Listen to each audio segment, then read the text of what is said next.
नमस्कार, मी मृणाली पिळणकर. तुम्ही पाहत आहात LS मराठी. सकाळचे 10 वाजता आहेत. पाहुयात काय घडामोडी घडतायत.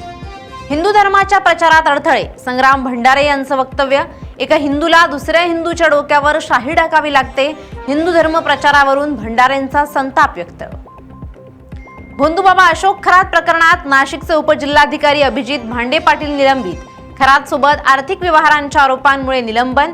महसूल मंत्री चंद्रशेखर बावनकुळेंचा निर्णय.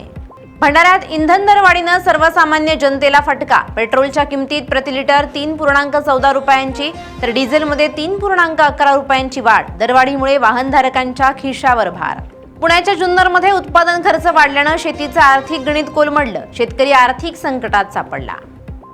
बीडमध्ये 2 दिवसांपासून अतिक्रमण हटाव मोहीम सुरू. अहमदपूर अहिल्यानगर राष्ट्रीय महामार्गावर अतिक्रमण हटवण्यास सुरुवात.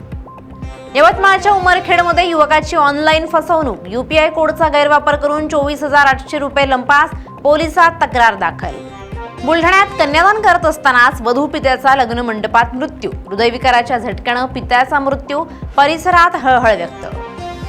भंडाऱ्याच्या लाखनीत अट्टल गुन्हेगारांची पोलीस कर्मचाऱ्याला मारहाण. 2 भावाविरुद्ध पोलीस ठाण्यात गुन्हा दाखल.